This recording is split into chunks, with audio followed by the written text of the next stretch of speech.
Hello friends, welcome to channel. അപ്പോൾ നമ്മളിന്ന് പറയാൻ പോകുന്നത് നിങ്ങൾ തമ്മിലും കണ്ടൊക്കെ കണ്ട പോലെ തന്നെ ഞാൻ ആക്ച്വലി പറയാൻ പോകുന്നത് നമുക്ക് ഈ 2024 ഇഷ്ടപ്പെട്ട 5 സ്മാർട്ട് ഫോൺസിനെ കുറിച്ചാണ്. അപ്പോൾ ഇത് എൻ്റെ ആക്ച്വലി പേഴ്സണൽ ഒരു എന്താ പറയുക ഇഷ്ടം എന്നൊക്കെ വേണമെങ്കിൽ പറയാം. അല്ലാണ്ട് ബെസ്റ്റ് സ്മാർട്ട് ഫോൺ എന്നല്ല നമ്മൾ പറയുന്നത്. ഞാൻ ആക്ച്വലി എനിക്ക് ഇഷ്ടപ്പെട്ട 5 സ്മാർട്ട് ഫോണിൻ്റെ കാര്യമാണ് നമ്മൾ പറയാൻ പോകുന്നത്. അപ്പോൾ 2024 നോക്കിക്കഴിഞ്ഞാൽ നമുക്ക് ഓൾമോസ്റ്റ് 2024 കഴിഞ്ഞുള്ളൂ, ഒരു ദിവസം കൂടെ ഉള്ളൂ. അപ്പോൾ 2025 പോയി കഴിഞ്ഞാൽ നമുക്ക് ജനുവരി, ഫെബ്രുവരി, മാർച്ചായിട്ട് കുറേ സ്മാർട്ട് ഫോണുകൾ ലോഞ്ച് വരുന്നുണ്ട്, പുതിയ മോഡൽസുകൾ. അപ്പോൾ അതുകൊണ്ടാണ് നമ്മൾ ഇന്നത്തെ ഒരു വീഡിയോ എടുക്കാൻ കാണുന്നത്. പ്രത്യേകിച്ച് മിക്ക ടെക് ചാനലിലും നമുക്ക് ഇതേപോലെ ഒരു വീഡിയോസ് കാണാം. കുറേ സ്മാർട്ട് ഫോൺ അവാർഡും സംഭവമൊക്കെയാണ്. അപ്പോൾ അതിൻ്റെ ആവശ്യമൊന്നുമില്ല. അപ്പോൾ അതുകൊണ്ട് ഞാൻ ആക്ച്വലി എൻ്റെ പേഴ്സണൽ 5 ഫേവറേറ്റ് സ്മാർട്ട് ഫോൺ 2024 നമ്മൾ പറയാൻ പോകുന്നില്ല. അതിൽ ആദ്യത്തെ സ്മാർട്ട് ഫോൺ എന്ന് പറയുന്നത് നമ്മുടെ സാംസങ്ങിൻ്റെ S24 Ultra ആണ്, അല്ലെങ്കിൽ S23 Ultra എന്നും വേണമെങ്കിൽ പറയാം. രണ്ടും ഓൾമോസ്റ്റ് വലിയ ഡിഫറൻസും കാര്യങ്ങളൊന്നുമില്ല. അപ്പോൾ നമ്മുടെ സാംസങ്ങിൻ്റെ S സീരീസ് അൾട്ര മോഡലാണ് നമ്മുടെ ആദ്യത്തെ എന്താ പറയുക ഫേവറേറ്റ് ഫോൺ എന്ന് പറയാം. രണ്ടാമത്തെ ഗൂഗിൾ പിക്സൽ 9 സീരീസ് ആണ്. അത് 9 Pro അല്ലെങ്കിൽ 9 ഈ രണ്ടെണ്ണമാണ് നമ്മൾ ആക്ച്വലി വെച്ചേക്കുന്നത്. 9 Pro XL എനിക്ക് അത്ര പങ്ക് പിടിച്ചില്ല എന്ന് വെച്ചാൽ കുറച്ച് വലുതായി പോയി.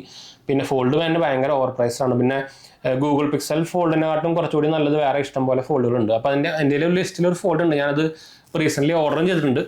അപ്പോൾ അത് ഞാൻ ലിസ്റ്റിൽ കൊടുത്തിട്ടുണ്ട്. അപ്പോൾ അത് ഞാൻ വഴിയേ പറയാം. അപ്പോൾ ഇതാണ് ഗൂഗിൾ പിക്സൽ 9 സീരീസ് ആണ് രണ്ടാമത്തെ. മൂന്നാമത്തേന്ന് പറയുന്നത് നമ്മുടെ ഐഫോൺ 15 സീരീസ് ആണ്, അല്ലെങ്കിൽ 15 Pro എന്ന് വേണമെങ്കിൽ പറയാം. ഞാനും ആക്ച്വലി ഐഫോൺ 15 സീരീസ് ഉപയോഗിക്കുന്നുണ്ട്. 16 എനിക്ക് തീരെ ഇഷ്ടപ്പെട്ടില്ല കേട്ടോ. അന്നത്തെ 16 ഒരു വാല്യൂ ഫോർ മണി തരാത്ത സാധനം. 16 സാധനത്തിന് ഭയങ്കര ഓവർ പ്രൈസ്ഡ് ആണ്. അപ്പോൾ അതുകൊണ്ട് ഞാൻ 16 ആണ് അതുകൊണ്ടാണ് തീരെ പറയുന്നത്. പിന്നെ ഏറ്റവും കൂടുതൽ നമ്മുടെ iOS 18 വന്നതിന് ശേഷം ഏറ്റവും കൂടുതൽ ബഗ് വന്നേക്കുന്നത് ഐഫോൺ 16 സീരീസിലാണ്. അതുപോലെ തന്നെ ആപ്പിൾ ഇൻഡൽസ് എന്താ പറയുക പൊക്കി ഇറക്കിയത് ഐഫോൺ 16 ഭയങ്കര പൊക്കലായിരുന്നു. പക്ഷേ ഇതുവരെയായിട്ട് മര്യാദയ്ക്ക് ഒരു സാധനം പോലും അത് വന്നിട്ടില്ല ആപ്പിൾ ഇൻഡൽസിൽ. അപ്പോൾ എന്തുകൊണ്ടും 15 സീരീസാണ് നമ്മൾ ആക്ച്വലി ഫേവറേറ്റിൽ പറയുന്നത്. മൂന്നാമത്തെ 15 Pro അല്ലെങ്കിൽ 15 സീരീസ് കേട്ടോ. നാലാമത്തെയാണ് ഞാൻ പറഞ്ഞ OnePlus Open. അത് ഇതിലിപ്പോൾ കയ്യിൽ കിട്ടിയിട്ടില്ല. ഐഫോൺ OnePlus Open ഇപ്പോൾ ആക്ച്വലി ആമസോണിൽ 99,999 ആണ് പ്രൈസ് വന്നിരിക്കുന്നത്. അത് ഓൾമോസ്റ്റ് 1,00,000 രൂപ.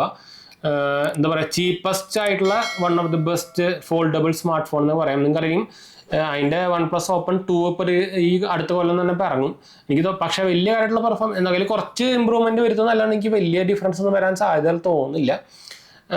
ഇപ്പോൾ ഫോൾഡബിളിൽ നോക്കിക്കഴിഞ്ഞാൽ നിങ്ങൾക്ക് സാംസങ്ങിൻ്റെ ഉണ്ട്, വിവോൻ്റെ ഉണ്ട്, ഗൂഗിൾ പിക്സൽ ഉണ്ട്. പക്ഷെ അത് വെച്ചൊക്കെ കമ്പയർ ചെയ്യുമ്പോൾ നമുക്ക് കുറച്ചും കൂടി വാല്യൂ ഫോർ മണി തരുന്നതും അതുപോലെ തന്നെ അത്യാവശ്യം മിക്ക എല്ലാ സ്പെക്സും സംഭവമൊക്കെ തരുന്നത് OnePlus Open ആണ്. അപ്പോൾ അതുകൊണ്ടാണ് നമ്മൾ ആ ലിസ്റ്റിൽ ഒരു ഫോൾഡബിൾ ഫോണിൽ നമുക്ക് 4ാമത്തെ ലിസ്റ്റിലാക്കി ഞാൻ വെച്ചിട്ടാണ്.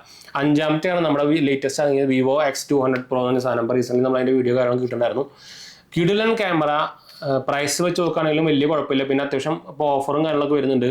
എനിക്ക് തോന്നുന്നത് ആമസോണിൽ എന്താ പറയുക X200 Proന് 95,000 സംതിങ് ആണ്. പക്ഷേ അത് 8,000 9,000 രൂപയൊക്കെ നമുക്ക് ICICI കാർഡിന് സംഭവമൊക്കെ ഡിസ്കൗണ്ടും കാര്യങ്ങളൊക്കെ വരുന്നുണ്ട്. അപ്പോൾ ഓൾമോസ്റ്റ് നോക്കിക്കഴിഞ്ഞാൽ ഒരു 85,000 നമുക്ക് ആ സാധനം കിട്ടും. അത്യാവശ്യം കിടിലൻ സൂപ്പർ സാധനം തന്നെ വേണമെങ്കിൽ പറയാം. ഡയമൻസിറ്റിയുടെ പ്രൊസസ്സറാണ് വരുന്നത്. ക്യാമറ ഒരു രക്ഷയില്ലാത്ത ക്യാമറയാണ് വരുന്നത്. പിന്നെ വിവോയുടെ UI എക്സ്പീരിയൻസ് കുറച്ച് മോശമാണെങ്കിലും ക്യാമറ നോക്കുകയാണെങ്കിൽ അത്യാവശ്യം നല്ല ഇടിവെട്ട് സാധനം തന്നെയാണ്. പിന്നെ അത് മാത്രമല്ല നല്ല ബാറ്ററി ബാക്കപ്പ് കിടിലെന്നാണ് പറയുന്നത്. എന്ന് വെച്ചാൽ നമുക്ക് അതിൽ ലേറ്റസ്റ്റ് ബാറ്ററി ടെക്നോളജിയാണ് വരുന്നത്. അത്യാവശ്യം നല്ല ബാറ്ററി ബാക്കപ്പ് കിട്ടുന്നുണ്ട്. 2 ദിവസമൊക്കെ സുഖമായിട്ട് കിട്ടുന്നുണ്ട്.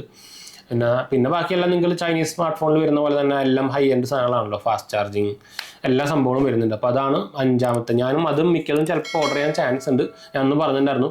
പക്ഷേ വിവോ ആയതുകൊണ്ട് എൻ്റെ ചേട്ടൻ്റെയിലും ഈ X900 സീരീസ് ആയിരിക്കുന്നത്. അപ്പോൾ അതുകൊണ്ട് ഭയങ്കര പരസ്യമാണ്. ഇടയ്ക്കിടയ്ക്ക് ഞാൻ നോട്ടിഫൈ എൻ്റെ അമ്മയുടെ വിവോൻ്റെ നമ്മുടെ IQൻ്റെ ഫോണായിരിക്കുന്നത്. അപ്പോൾ അതിലും ഒക്കെ പരസ്യങ്ങൾ ഭയങ്കരമായിട്ട് സംഭവം എനിക്കത് ഭയങ്കര ഇഷ്ടപ്പെടാത്തൊരു പരിപാടിയാണ്.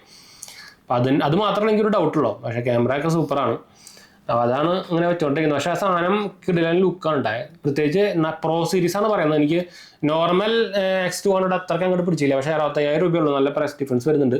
ആ സെൻസർ മെയിനായിട്ടുള്ള സെൻസറിലും ഡിഫറൻസ് വരുന്നുണ്ട്. 200 മെഗാ പിക്സൽ സെൻസർ അല്ല ഇതിൽ വരുന്നത്. ഇതിൽ X200 നമുക്ക് എല്ലാം 50 മെഗാ പിക്സലല്ലേ, നമ്മുടെ Xiaomi 14 ഒക്കെ പോലെ. ഇനിയിപ്പോൾ Xiaomi 15 ആകും. Xiaomi 14 എന്നൊക്കെ നിങ്ങൾ വീഡിയോ കണ്ടിട്ടുണ്ടെങ്കിൽ ഞാൻ അതായത് ആക്ച്വലി ഇപ്പോൾ ഇത് വിറ്റുവിട്ടാം.